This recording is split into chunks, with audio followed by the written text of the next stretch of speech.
All right. It says we're live and no one's watching. That's just the way we want it. So Dun, dun, dun.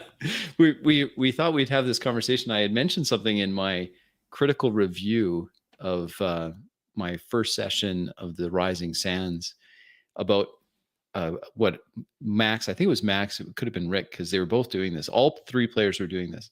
They were increasing the resolution of their characters. They were going from a low res character to a more of a high resolution character. And that as I said something that was triggering for for Sean. He said, "What is this?"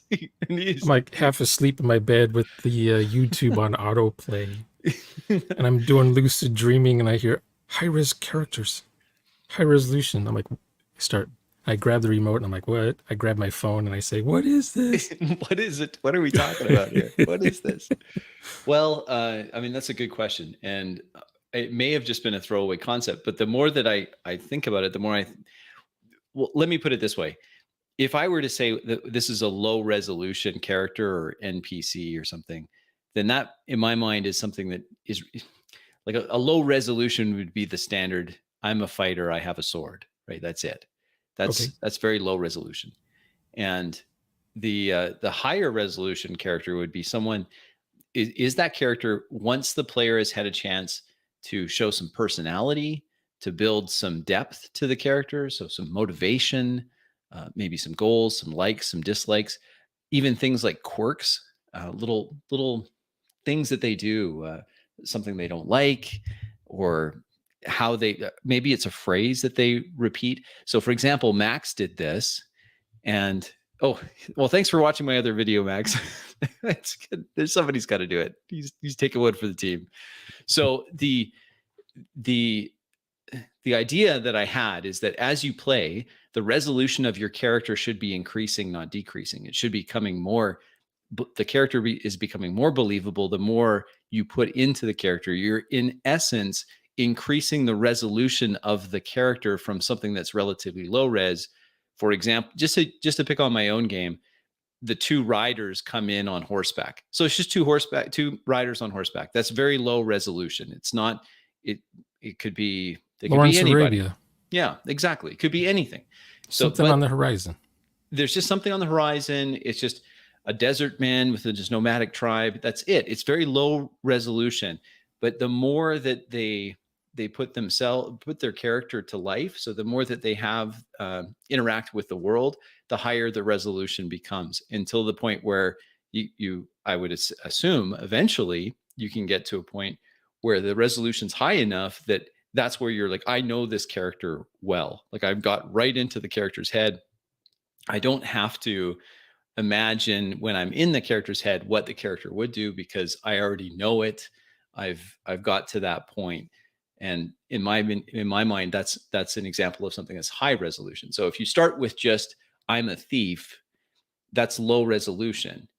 But as you play that thief, and the thief has a weakness for pastry, he's always stealing pastry, or he has a certain quirk. He likes certain types of clothing, or he does that, or he interacts in certain ways with certain different groups of people. Like he interacts one way with the guards, and it becomes more of a dynamic. It becomes more dynamic, and it also it's almost like fleshing it out is what I would say. You're fleshing it out.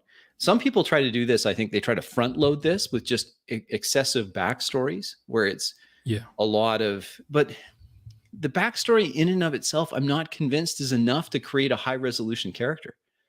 Because not if you're a 1D player. Because exactly, because how are you going to? It's not actually resolution. It's not something until it's demonstrated. It's something that's been played. Otherwise, it's just a novel, or even worse, fanfic. It's not even subtext. And so then we all have to read your novel in order to know what your character is all about. But then your character can have that long backstory that you've poured your heart and soul into, and all of your creative writing from high school went into this backstory. But then nothing. The live stream takes place in a church for 2 hours. and then when you're playing it, you're just playing it as the most plain vanilla thief or fighter that could ever be. And if you're gonna, that's so to Yeah, me. when you get to roll, you just do your typical red box roll. Yeah. It's like, what? I'm just an NPC now in combat, like everyone else. So that's what I was thinking. I was thinking that it becomes, it's something. It's this concept that I want to see characters more than cutscenes. Yeah, more than just video cutscenes for your character. Yeah, that's right. That's right. I like the idea.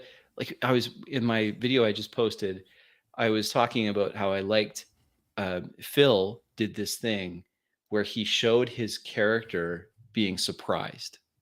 And I thought that was a great way to increase the resolution of his character. So in other words, we're now seeing another angle of this desert nomad. He's not familiar with magic.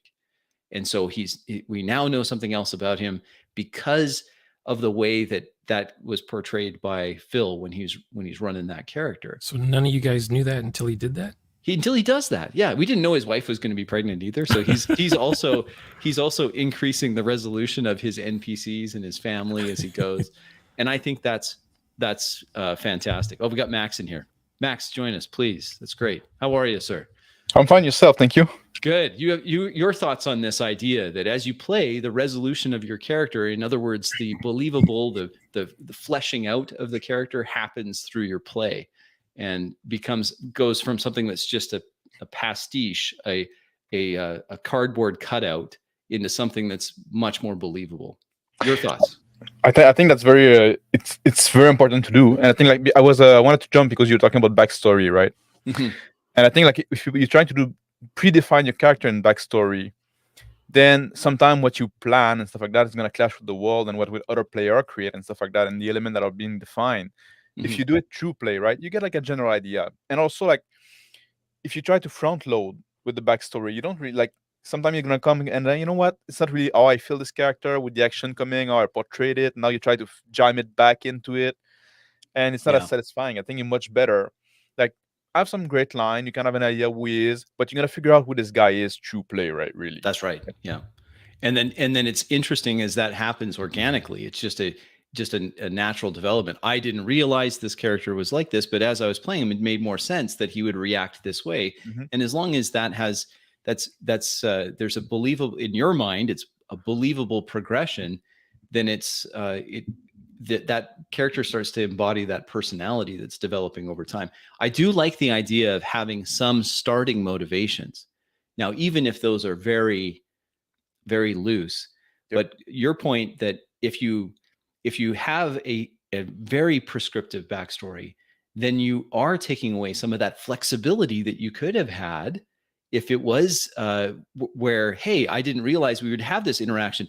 For example, your scene in the tent right at the beginning of session 1, Rising Sands, you and Phil start talking in the desert nomad language, right? Yeah. And it's this conversation that it obviously not scripted. This is just happening as we're role playing it out. And it is opening up other things. Like you said in that one point in that brief conversation, it was just a few sentences. Well, this mage is different than other mages. And so this is already, okay, so now we have, well, there's an established, my guy thinks this in general of mages, but this guy is different. Yeah. And we didn't have that written out in a backstory per se.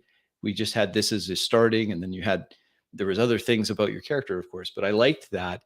In my mind, that's increasing the resolution of Paul Vinnis. He's not, I now know a little bit more. Each interaction that your character has with the world creates just a little bit more depth to that character.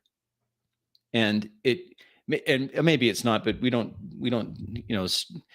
stress on the very mundane that wouldn't necessarily show more of the character's I don't know, personality. Mundane should only show where you're at in the game. Yeah, that's if you only talk mundane for 2 hours, you're not. There's no story. So my thought was this high resolution concept of trying to move that character through the world so that the character is becoming real. In a sense, this is like it's like anchoring in the sense like how anchoring is putting you in the world, having an interaction with the world. but I'm also thinking that this is a way that your character now becomes more fleshed out. This is essentially the character development anchoring, but it's not something that you're doing expressly. It's more of a natural outcropping of being in character. Does that make sense? Is that, Yeah, or yeah. am I Yes. a bridge too far? High res encounter, maybe. Yeah. Instead think of you see this and you hear this, what do? You actually are creating the encounter and interacting in character with the encounter. Mm-hmm. Mm-hmm. I think also like developing your character through play and stuff like that is like that almost an echo. Like I often say, like, you know, the world have the big line, but keep it fluid. Like let the play and the interaction of the player define something in the world as well. Like you don't want to be like GM that are control freak. That's very hard for them, and they always have to correct their player, and I think that's a bad habit. You need to let go because it's a collaborative experience that we're having. Right. And not only you define your character when you're doing those like little line there that are like adding some resolution, but you also like define the world in a way oftentimes, like, you know, how magic is rare, how magic is perceived and stuff like that. Exactly. Like the kind of example you were using. Yeah. The attitude of the people towards mages in your session, but it can also be in combat. Like the resolution of your character once injured. Like, let's suppose that you get injured in combat, or you have something where now you've lost. You had a near-death experience. You just eked a way through, or in the case of like our game, Sean, when we were playing, and there was all these guys getting shot in the space station or whatever it was, and it was all right there. How would that, as the resolution of your character increases as you interact with those things, and how does that show? Is it something that is just organically develops, and as that organic character development happens, the resolution of the character is more fine? You get a little handle on it. Is he a closet billionaire living in some closet in the is that something, or is it only in his mind that he's a billionaire? Yeah, my encounters with other characters, it was more like, do I trust this character to say anything, or should I just go about my business? Right. It's like, what's my reputation around these people? I don't know yet. My character's a brand new baby. I just invented the day before. Well, I liked, Rick, your comment here, and I think this may have been in my critique. When you and Max were describing your essentially the flavor text of your magic spells, as you're doing that, in my mind, that's increasing the resolution of that character. So it's instead of the generic I cast sleep, Max has a prayer to the mother, and then you released your hand and some powder came out of the hand. Yeah, like you did this thing. And you know what? I remember watching a game where with Eli in it, and he was playing a warlock. And I think in D&D 5th edition, warlocks have a bit of a meme about them where every turn they just do Eldritch Blast or something like that. I think that's a meme. I haven't played 5th edition in a while. I haven't. I think it's a real meme. So what he was doing, though, and I think this increased the resolution of his character, he had it in Latin. And so he would say something in Latin or something every time he did that. And to me, that was, okay, this isn't just your standard boilerplate warlock. This is Eli's warlock. He's put some flavor on this. And in my mind, that's changing a low resolution warlock. So in other words, a character that is interchangeable with any other warlock with something that's different. The resolution has been increased to the point where it's now unique. Yeah, there's a point in my role play where it's like, okay, I'm tired of just being a fifth wheel in this game. It's time to turn the notch up a bit, do other things, start doing the 4D in the room. And then it gets the pacing going. It gets going to the next scene, and it's like a push almost. And in that game that we played in together, Max, you were doing this as the commander.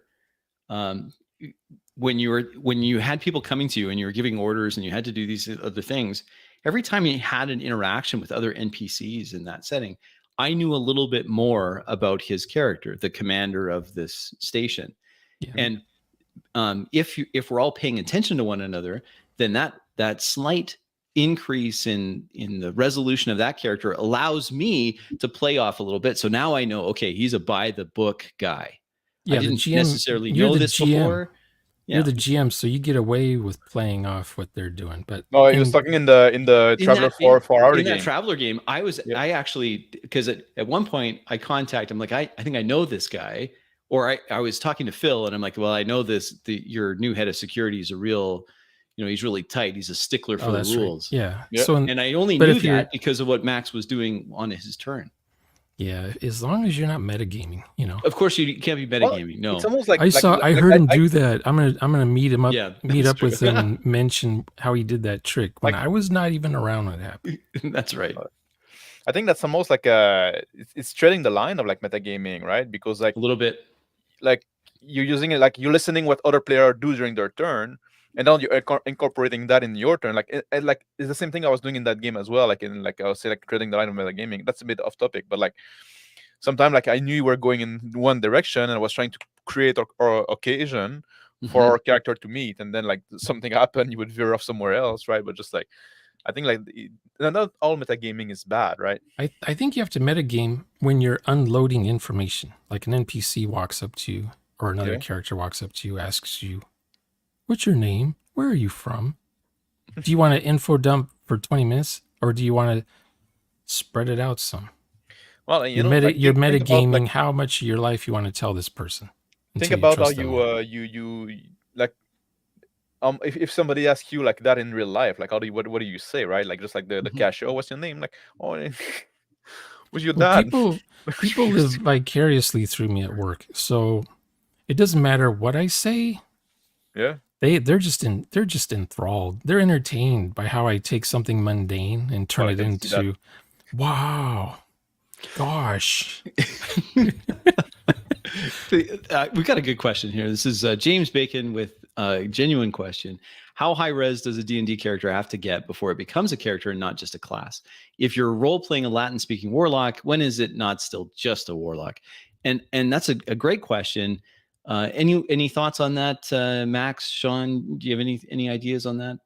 I think when you're like it doesn't take that much to stop being a class, right? You just need to have like goals, motivation, fear, doubt, right? Thing that people have, like not like human emotion. Yeah. You're not just like a pound that can do those ability, right? You're a person with all their quality and flaws and shortcomings, and I think that's just the basic, and those you can get like before, like somewhat. But I think that's also like in movies, I've critique often people say like you gotta have badly written movies, like like you have characters gonna always tell like, oh, this character is so smart and stuff like that, and then you watch the movie and the character keep doing dumb stuff and dumb stuff and dumb stuff, right? At some point, like it's the whole like show don't tell, like show me the character being smart, don't have other character tell me he's smart. And with the backstory, when you try to define it beforehand, that's what you get as well, right? And I think that's also why one reason it's good to increasing the resolution as you play, because sometimes you don't know. Like you may say your character is brave, then in your first combat you encounter, then you get to run away for some reason. Well, then maybe is your character really brave, right? And then like next combat you run away again, right? Just like, well, maybe and now he has a confidence problem, and so you're role playing this. I'm a brave guy that has had 2 back-to-back retreats, and how many L's can I take before I'm starting to not consider myself so brave? And yeah, but I love that answer. That's a great answer. Yeah. When I was a kid watching TV, you're thinking, Sean, on this. Yeah, watching TV as a kid, even when I was like 12 or 13, I knew what was bad TV and what was good TV just from the time of day it was aired. Is this before dinner? Is this afternoon special stuff? Is this the gardening show right before cartoons on Saturday? Yeah, is this later in the day? Is this after golf and football? The shows get more mature, characters get more mature, everything's more mature, more realistic. Then, if you're lucky, you get to go to your friend's house who has HBO or Channel 100. So they get to watch rated R movies. And the rated R movies were always better. The Godfather, of course. If you watch it on TV, they chop out all the cool stuff. So it's really to me, in other words, you want realistic D&D, or you want layering in D&D, or you want high res in D&D with your characters, play RuneQuest. Mm-hmm. That's all you have to do. Just play RuneQuest. James, my thought with this, thank you, Shauna, thanks for that. That's in some cases, moving away from the class-based systems is a good way to practice this. My mind is that it's more of a process, and I'm not sure I could say that. Oh, at this point here, my druid became more than just the Flame Seed Factory, right? Like 4th edition Flame Seed Factory druid. I remember we had one of my game groups. We had this a lovely gal. She was a really nice person in real life, but her characters were very, very low resolution characters. So when it came time for her turn, it was just I'll just Flame Seed again. I just Flame Seed. It was an ability she had as a druid, and it was just really low resolution. And it's a shame, because if she had just put a little bit more effort into it and started that process of every interaction that we're having, I want to explore what the personality of this character is. It's not a process that has a definite endpoint or a trigger point where as soon as we hit this level of personality, now I'm no longer Flame Seed Druid. I actually have more to this character than just the ability that she can do. That's my answer to you, is that I'm not sure that in my mind, it's more of a gradient, James. It just keeps building and building. The more that the more you put into it, the higher the higher resolution the character can be. So yeah, anyway, that's a great question. Really appreciate the question. I would have to stop using the luck roll as well. Yes, exactly. Well, There's some mechanics that make higher resolution characters more difficult to create. And I was about to talk about that. Like for me, like the battle map, if you go because now like you lose when you use the battle map and stuff like that, and miniature grid combat, which can be fun, but it's tactical word game at that point, right? But it's gonna hinder you putting some resolution in your character. Increasing the resolution of the character, because you're no longer in the eyes of your character. Now you're like from bird eyes view, third person, like up from the front, perfect information on the battlefield. And you're not seeing the world to your character anymore, right? Now you're thinking as a tactician. Now you're trying to win this game. You're trying to be optimal. You're trying to calculate your movement and use your ability, and you're not in the midst of it. So I think that's also something that is gonna slow down the increase of the resolution. Combat is a dramatic occasion. It's when your life is on the line and stuff like that. That's often time where you see what you're made of, right? As a character. Oh, I completely stay agree. in the character. Stay in the character. Yeah. It is possible, as much as it sounds super weird, it is possible to role play combat. Yes. Well, we did it we did a game that was all combat. The pirate game. Yes. It was role play all throughout as well. And you allow by doing that, the resolution of all those characters could build as we were playing. There were things that were happening that, even though it was still combat, there was still an opportunity for those characters to be better fleshed out. Now, yes. I'm just like in Aliens. The characters in Aliens, they're all just stupid space marines. You don't care about any of them at the beginning of the movie, and by the end of the movie, you're like, "Oh, that was cool." When they were in the air shaft with the grenade together, that sort of thing. Well, I think most fiction is like this. And whether it's a movie or it's a book, you don't have any connection at first. Everything is relatively low resolution when it starts. Unless it's a Harlequin Fabio novel. It's the same reoccurring dude. Okay, funny aside. The movie are not like that, or sequel movie. That are on endless sequel movie and Marvel movie and stuff like that use pre-established character that people come up already with an attachment to the character, right? It's a shortcut. And it's a heuristic. This is all we see now. So yeah, I like it when you're reading a book and you don't know who the hero is going to be yet. You don't know. You're just being introduced to everybody, and the big bad thing hasn't happened yet, so you don't know who's going to be courage, who's going to have courage or not. Well, and that's part of the attraction of keeping this increase or a gradient of increasing the resolution of the characters, is that it's something that is developing. Who is this the hero? Am I playing the hero? We don't actually know that when we start the don't game. know. Now, We in don't Irwin know. Allen films, they always spend half an hour in these disaster films introducing you to all the family problems and the drama before the Yeah. earthquake or the tidal wave or the spaceship. You know, that's annoying. I think I just want to get right to the event. So maybe that's why in my games I always have an event at the beginning of the game, and that's when characters are introduced. Well, obstacles are important because each obstacle is an opportunity to increase to interact with. And in those interactions, if you're not tied down, because I think, Max, your comment on one of the perhaps limiting factors is if your view of the character is separated by the miniature and the battle mat, then there is a bit of a limiting factor there. And I think that's why I would say, coming back to James and your question, if you haven't done so already, and maybe you do this already, it's not a bad idea to have a few sessions where you just say, look, we're going to do this in the Mindscape. We're not going to be doing this as a tactical miniature game at this point. We're going to try it out. I went to doing that. One of the things that I experienced is that my players, there was all sorts of other things that they felt like they could do. Yes. When we took away the XY axis, which is essentially what the battle mat is, and we said, no, we're actually we have the Z axis now.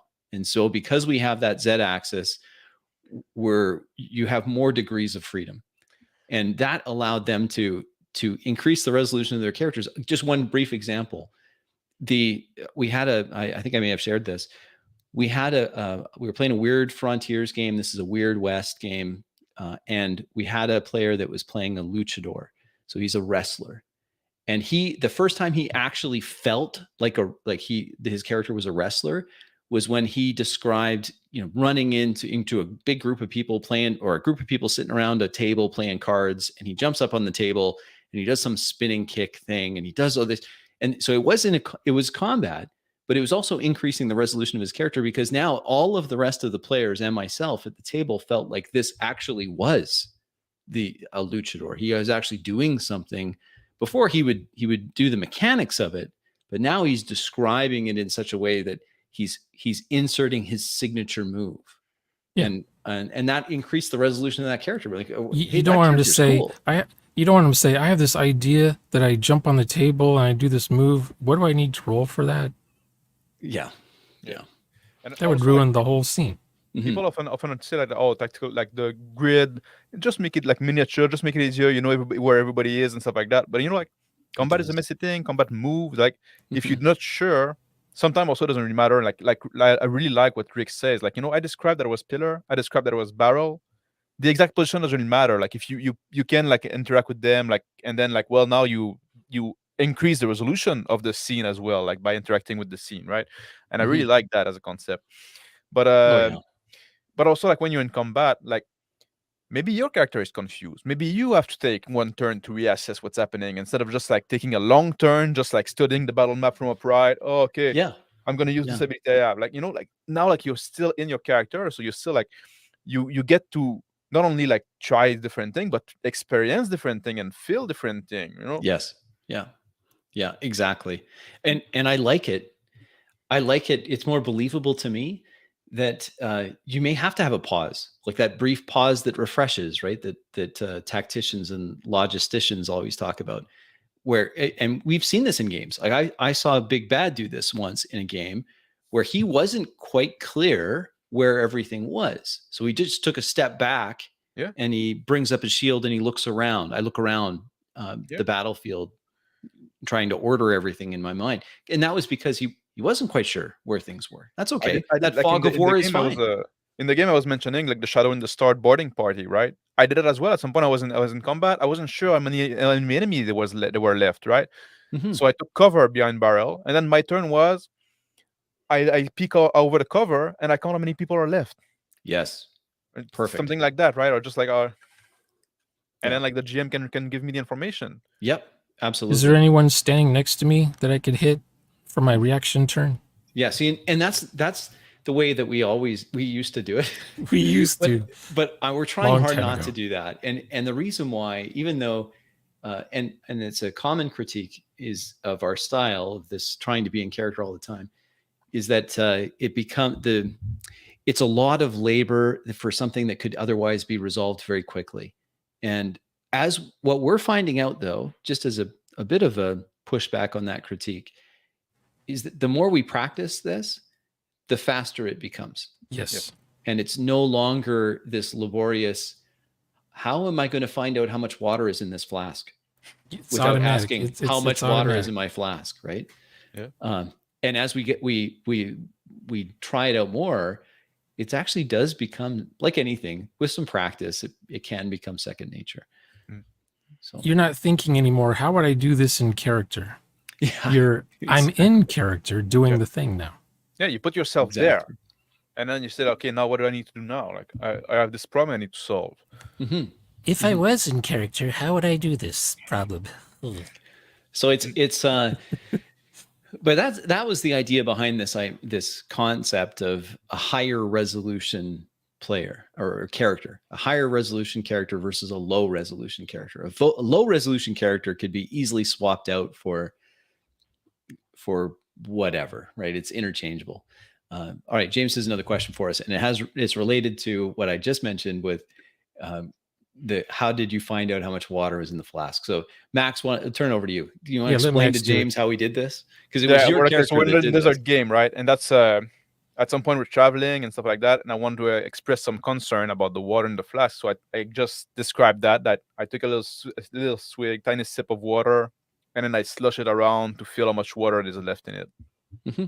And that's a cue for me to say a half full sloshes around, Yeah. And I didn't do a very good job of that, but I did use the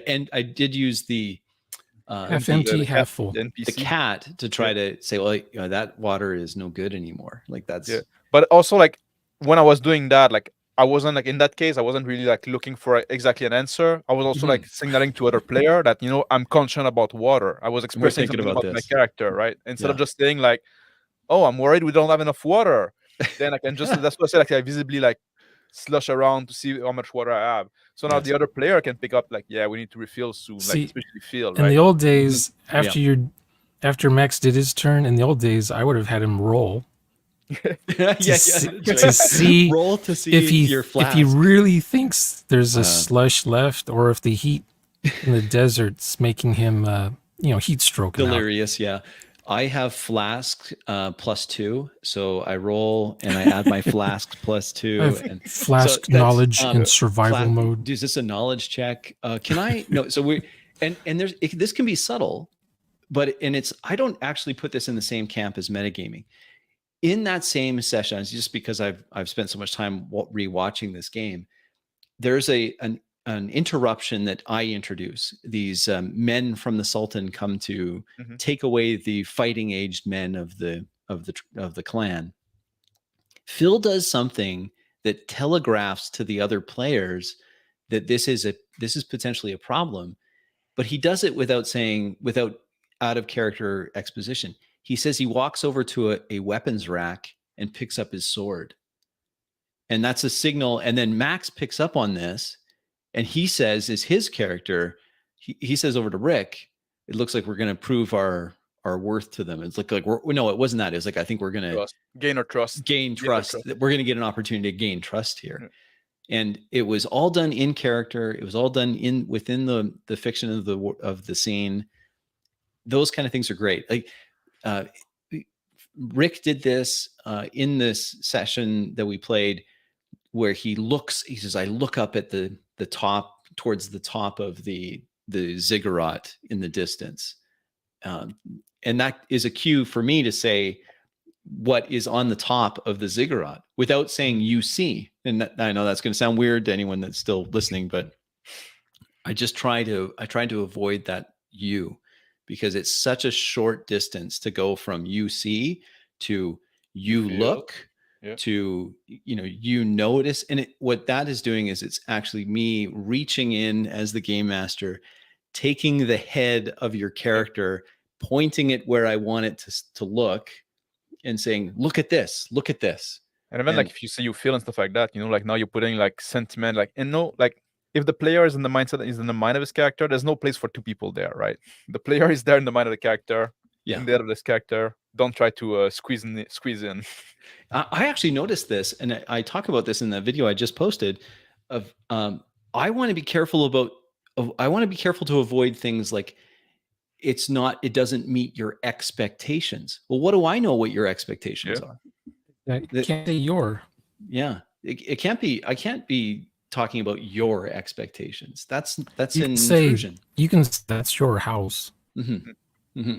And I wanted to also something that's about it. James' question about the water, like what we always say, like is you have to think like when you want to know something about the world in game, the in-game world, think about how you try to figure out something about the real world. Like I really just did that with my water bottle. Like I really just like slush it around to see if there's water. Like so, you think about that, like you. Like the same, it's always like the example I always see is like you want to know if the door is locked. You don't have to ask the GM. You because like there's nobody to ask in real life. So if you want to know if the door is locked, you go try it out. Or so it's always like thinking about that, like staying in character and stuff like that, and thinking. Yeah. Mm-hmm. Yeah, that's a great question. Something that we think we got another question here, and I want to get down to it here. Dice is always good to have you, sir, in our watching along. Yeah. James responding. The best answer to the water thing is always less than you need when you're in the desert. Always. Yeah. This is a question. Make it more interesting. So in a prior enterprise stream, we talked about dealing with hallucinations and insanity. Any updates on our thinking on this? We were talking about that. Max, you did an entire stream on this. What's the update on this question? It's an important question. I think I was pretty happy with the because we often talk about like, and I just mentioned, don't try to squeeze in the head of the character, right? Mm-hmm. And don't try to take players' agency, or don't try, but like, if you do an hallucination, I said just describe as if the character was seeing that, and you can just mention the name of the character beforehand. Mm-hmm. So now you just describe what is there for them, right? And then it's the player to decide, like to figure out, okay, that's just there for me. Yes. And we're talking about like a possession and stuff like that a lot. And I say like in possession, then it's somebody, an entity or something like squeezing in the other character. So in that sense, I don't feel like the GM is taking away player agency. Mm-hmm. It's this entity in game that is taking player agency. So in that case, maybe it's the case like that you may take away a bit of control from the player of his character, but it's not you as the GM. It's this thing possessing it, right? So I've been studying Runeslingers. So this is Anthony. I don't know his last name. It's fine. But the Runeslinger Call of Cthulhu games, because I'm not very good with horror games. Yeah, hard. They're hard to do, and it's a genre that we haven't tackled yet because it's hard to get this right. And social contract in character, right? So we have to design a social contract that will work with this in the tone and setting that we're looking for a horror game. It's not my forte. I wouldn't say it's in my wheelhouse. Yeah. One thing that he's doing is he says it's just too much. He goes, you see, this is what is happening. It's just too much. And that's a cue for the player to roll the sanity mechanic in Call of Cthulhu. But instead of saying what he rolled, the player then will role play out what they're doing, like role play out the loss of sanity. And I think that's maybe a good compromise, because it allows that the character to still be in their head, but now not trust their own thoughts and play out that. It's best practice. You don't want the keeper telling you how you're going insane and what you're seeing and all that kind of stuff. Right. Because part of the fun of that game, I imagine, is role playing out the insanity, like role playing out the gradual. That is the game. So by doing that, the game master is not telling the player, well, you've gone insane, so you do this. The players have control of that slowly eroding sanity, which I think is a cool thing to do. But in all fairness, Dice, we haven't run a true horror game yet. And until we do, our spitballing is just worth that. Like we haven't actually done it yet. So I would, we've talked about it, but we have to practice it, see how it's going. And people on YouTube are saying, "Oh, we tried this game. It's got this really interesting die mechanic that makes you go crazy, or it has this mechanical rule that tells you how crazy you are. It forces you to be." But when I watch their actual plays, they're all laughing and carrying on and goofing off, and no one's in character. I have watched the only Call of Cthulhu that I've watched where they stayed in character is the Runeslinger one. It's the only one where it seems like they're in character the whole time. Oh, But Rick as says you say- Centauri. Sorry. Yeah, Rick was saying Centauri was kind of a horror game. Is right, yeah, especially Yeah. like the session 2. Yeah. That was pretty close. You know what? That was pretty close. Yeah. Session was- 2 was pretty close to that. Did someone go insane in that one, or just? Well, Didn't go yeah, insane, but we're sort scared. of. Big Bad was going insane. Yeah, at he some was point, going insane. everywhere. Yeah. That's right. He was. A real good example is the Gentleman Gamer in Red Moon Rising, I think is the name of the channel. They do the cult actual plays, Okay. and that's very similar to Cthulhu. You I'm see not something familiar with traumatic. When you see something traumatic, you don't necessarily go crazy, but you go into another dimension where it's it. like Oh, okay. everything is like Doom, the video game Doom. Yeah. I do see, like, I can't imagine running a horror game where everyone isn't serious. Like, because if it's all, in other words, it just becomes, what are those satirical movies they used to make that were of like, they were a satirical remake of a popular movie. Like, so you'd have whatever it is, Scream. Frankenstein meets the and then werewolf. they'd have something that was a spoof on Scream. Yeah. That's how I picture those game sessions where the players aren't serious. Yeah. And you know, Yeah, like, the reason I know what the you reason did people, last Scream. Yes, those kind of things. Yeah. yeah, people want to watch a horror movie because they want to be scared, right? And I think if like, and I'm big into like, if you're really into the mindset of the character, you should have at some point some emotional alignment with your character. If your character is scared in the game, you should be scared in real life. If you die in role play, you die in real life. Yeah, that's Shauner's line. Yeah, My exactly. players Yeah. die. Well, my That's why people are so characters scared of it. die. The players die. By the way, I need new players. Dice, I'm certainly up for this, even though I'm not really a horror aficionado. I would say that I like the Call of Cthulhu mechanic because it seems to me that it's easy for the player to know when they've failed a dice roll, right? Like it Yeah. seems pretty like It's got a chart. it's a roll and then- under, isn't it? Like it's a it's a percentile roll. And you, But I you have think it'd a be- chart that you look at, and it tells you what your character does. Mhm. But I'd just make up my own thing, whatever my own character would do. So this is so Dice, we don't know, we're still experimenting with this. So it's a good, could there be an instance where the keeper or I understand that's the GM in a Call of Cthulhu game. Same old G. Yeah. He ran a Traveler game using World of Darkness mechanics, and it was scary as hell. We were on a ship, of course, and we're getting cabin fever. Yeah. And we didn't know if we were hallucinating or if it was really happening. Yeah. It was really cool one shot he did And I think like people using just oftentimes, World like, of Darkness.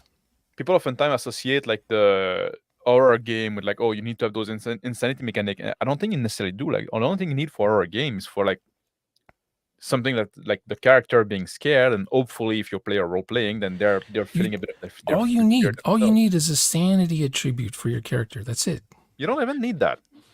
What I would say Yeah, role is, player, you don't even need that. I'd say. yeah, Well, well, you role play need- solves everything. You're going to have to But track something. You have Like to when track something. But what I would say is, and I'm glad that this came up, even though I'm not exactly sure how we got here, but I think it's really good that we came up with this, because I think this is a good example of what I was talking about when I said high resolution versus low resolution. Yeah. I think that in order to pull off something like that, where you are going to feel fear in the game, you have to have a higher resolution Yes. understanding of your character. Yes. Because otherwise, just like, and thank you, James, for reminding me, it's just scary movie, Yeah. right? Like you're just doing scary movie Yeah. again. And But- it's not the Well- same as if the resolution of your character is building to the point where you understand and you can get that connection with the character, then the fearful situations that occur can have the intended effect. If they're a throwaway, low resolution character, then why would you ever be scared? Who cares? But I think it's also like very interesting in the topic of like developing the resolution as you play, because like a big part Yes. of the horror game is there's a lot of The build unknown, up. like you're meeting Yeah. stuff for the first time, right? Like familiarity, like thing become less scary and stuff like that. Mhm. So you might play like the big jug guy that is afraid of nobody, but then you see some supernatural shit and say, well, whoa, Starts like, to woo and now in. you figure out like you figure out how your character react Yeah. as you first Yeah. encounter that thing. And That's as right. the tracking thing, like the reason I say I'm not even sure if it's necessary is because, you know, like you don't have to track maybe your character can develop in different way. Your character can become like you in a combat heavy game. Your character is going to become more bold and more brave because you've seen Mhm. so much, and we don't track that, right? So Right. why would you need like? It's just character I don't know. development and I stay personality in. and stuff I don't like know the bold thing. I'm still in character. Yes, I'm not but gonna that's what just I'm saying. If become you a stay in hero. character, Mhm. and you Unless can I'm feel you already a can do like hero. this beaten down stuff, and like now you're scared, and then like now you role play that, and now you just like I don't need a number. Let's Like, say if you're a fighter or you're a bouncer or a thug in general, I guess Yeah. you're gonna be bold doing certain things. Yeah. But the librarian guy, I don't know if he'll ever be bold. But But if you're that's also the thing when you come to the supernatural, the scary stuff, then all bets are off, right? Okay, what about okay, let's say you're how did we end up talking about horror? It's like my least knowledgeable well, you genre. mentioned high resolution NPCs, so I'm gonna go with Yeah. that. Yeah. You're at a swamp and there's a woman coming out of the swamp. You're staying near the edge. And you notice she's got long hair, it's coming over her face and everything. She's naked from the neck up. You can tell she's going to be naked because it's a horror movie. And you see a towel or something on the tree branch. So you grab the towel to give it to her when she comes out of the swamp.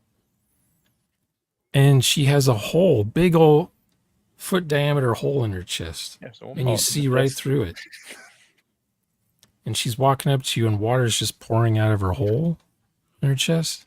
She acts like nothing's wrong and she reaches for the towel. That would creep out an average player if they heard that the first time. What I In a like about one-shot. that as a description is that it starts low res. So it's just a lady's head coming out from the water. Okay, that's unusual, but then the resolution increases, and as it increases, it builds to the point where, okay, now I can picture it, and then you land like the big shocking reveal that she's been dead a long time, or she has this catastrophic wound in her chest, something like that. But I like the idea again of that building resolution as it gets higher and higher and higher. I think I said you guys can tell she'll be naked because I wasn't thinking we're in a game right now. I'm just describing a game session and you guys were the two players. Right. Yeah. Right. Well, I picture her naked, but that's Oh boy. Sorry, Crispy. I'm trying to. But most of my characters are high res. If they're going to be in the next scene, they're high res because now I'm coming up with a name and some stats for them. I like the idea of starting relatively not a complete blank slate because that's hard, but near a blank slate. Yep. So that as things transpire in the world, my reaction to those or the character's reaction to those things builds the character's resolution over time. That there's this, I like, for example, when we played in Phil's game, the Wild Hell game, the characters could manifest more about themselves as we interacted with each other. Yeah. And then it became clear, okay, this person is more like this and this is more like that. And when we start off, we're just all pretty low resolution, just strapped in, all of us in the same outfit even. Mm-hmm. And as time goes on, then we start to differentiate. And it's that differentiation over time that's analogous to what I'm talking about with this resolution increase. Yeah. So I it's often get surprised by all my character end up being, right? Like to Yeah. some extent, right? I just like, yeah. oh, this guy's cool. It's not like though, like, but just like because I get into his skin and stuff like that, into his hair, and it's like I react to the world and to the environment, and then I can say, oh, okay, he's there. Like, no, it's just like, no. Have I you ever find this- gotten I into a find this character process that very- you didn't like? It turns out you don't like your character. Oh It's yeah. very that rare. happens. Usually That's usually I happened do to like me. the character. Especially with NPCs I make. But also I like people in general. So Mhm, mhm, mhm. unlike you, Sean, Yeah. that's Yeah. But- Yeah. I'm not always existential threat. I You're mean, not always the existential threat, but mostly. Not always, but mostly. mostly So kind that's of, sort of. that's all I had to say about this. Is just this concept of trying to take low resolution and Yep. gradually make that high resolution. Yep. And this is something that's not necessarily going to be visible to everyone else, though in our style of play, hopefully it would be recognizable by everyone else that, okay, this, I now know more about Paul Vinus than I did before. Every session, I should have a slightly better idea of who this character is that I'm interacting with. And that's the kind of progression that I like to see, which makes it a little difficult but not impossible in a one shot. In a one shot, it's 4 just hour. that you like for that hour, 2 hours, 3 hours, 4 hours, whatever it is, there should still be a resolution increase on that character. It just Yeah. won't be perhaps as noticeable as if you took that character and then you played that same character in multiple sessions where now it's really starting to make sense. These people are really coming alive in my head. Yeah. I think oftentimes also like a big part of the resolution happen in the first 20 minutes. Like yes. things really get set into place. Yes. And like they're still going on, right? Like as you go, right? Just like, yeah, Rick had something about that right at the beginning. He had a Yes, comment, yeah. and he said that our games do typically start off a little slower because that resolution hasn't been created yet. But it happens. It doesn't take that long. 15 minutes to 20 minutes is not that long. No, and you see in the last game that we played, even like in session 2, at some point, like where people like Maruk's people are talking about like putting him as a leader. Yeah, Like that was a big thing that came into with Paul Vinus then. Like we was like another thing, like, you know what? Oh, Paul Vinus is a noble, right? It's cousin of the king, Leopold, and stuff like that. That's something we defined already. But so then I'm thinking like, wait, how would you feel about that? And now like all of a sudden like there's something there, like, well, okay, whoa. Let's not go there. Like, let's not go the usurper route, right? And he's not comfortable with that. He's willing to tell the people and stuff like that. But that's something like he got to hold up on that because of the culture he come from and the way he's been raised. That's again resolution as being like, that's not something I thought about. I didn't talk about like what would be like Paul Vinus' reaction to this kind of scenario. I didn't know that. But now when the situation come about, then well, you react to it and then you add something to your character. Yeah, that's right. And then that becomes something that you can use for the next session if we ever get to a next session on it. I've been in 3D games I hope so. where I'm kind of like, I have these ideas I want to try out, but I have to be in the group with the GM who's deciding pretty much how the narration's going to go. Because in a 3D game, you can't just volunteer relationships. Right. Yeah. You just work with what you have. Yeah. But oftentimes, I like starting a game with a blank character sheet. I already know what my character is when we start the game. But then the trade-off is it might take an hour before I get a character in mind that's fleshed out. So the first hour of the first game session is just slow going because I'm making stuff up, trying to see what sticks to the wall. And then before we do the second session, I write up a character sheet of my character based on how the character ended. I just fill in the numbers. So this is so it's already written and established for the next one shot. That's in your social contract. That's fine, right? Yeah. I just one quick thing, and then I have something that's probably burning in the oven, so I probably have to go. No. But what I was going to say is most of us have had an experience with this, that a character that came alive for us, or the resolution increased to the point where we could see all of the faults, we can see all of the scars, all of the victories, everything is there.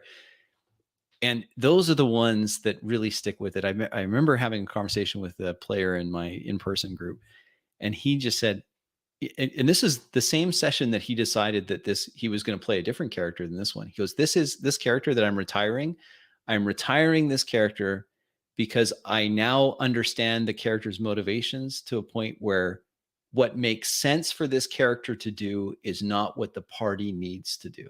Exactly. And so he voluntarily, and then he said afterwards, he goes, that has got to be my most favorite character that I've ever played. Yeah.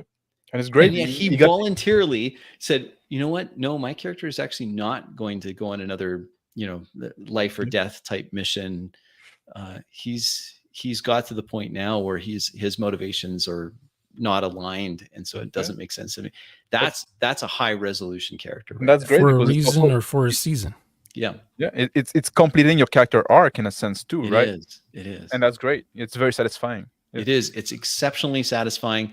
Those are the kind of high resolution characters that we want, because those will stick with us. I mean, I always start, and because we're just ambitious this way, all of us, we always start each session thinking, well, this character is going to be my most favorite character ever. Then by the end of the session, the character is probably dead. Yeah. Especially in our one shots, it seems like we have a very high attrition rate. We're all. Now, I'll bring back a character who died in some other totally different game. So, but it still is the goal, and that's why I thought it would be fun to talk about this concept of taking something that's fairly cardboard cutout, easily replaced with the Bob is dead. Bob Jr. steps in. He's exactly like Bob, but instead of that, it's something that's much more unique, that has become unique through our play of that character. And that's what I'm trying to clumsily describe with this. And high resolution. we role play the character ourselves. We don't have the GM telling us how our character got role played for us. Right. So then it's yours. It's not the GM's. It's yours. Like, I don't have anything on what Paul Vinus, anything that Paul Vinus does, that's on him. That's on Max. Max owns that. And I think that's great. That's what you want. Yep, Although I might own his cat. I think his cat is mine. I think Horatio. Well, that's what we did. We discussed at the start of the game. I said, you know what, you're gonna the cat is yours. The cat is mine. I take the cat. The cat that walks through walls. I'm a cat guy. Yeah. Well, thank you so much for joining me, and thanks for those that watched. This was an interesting, hopefully an interesting discussion to listen to. Certainly, I found it interesting. Appreciate you joining me, Max and Shauner. Thank you very much, and we'll catch everybody on the next time. No, I should mention you can find Max at his channel there. Just look at it underneath his name, and then if you search an existential threat, I'm pretty sure Shauner's channel does come up. I haven't tried it. You'll find me. It's I'm Table Runner Crispy. Thank you very much for watching. We'll catch you on the next one. See you later.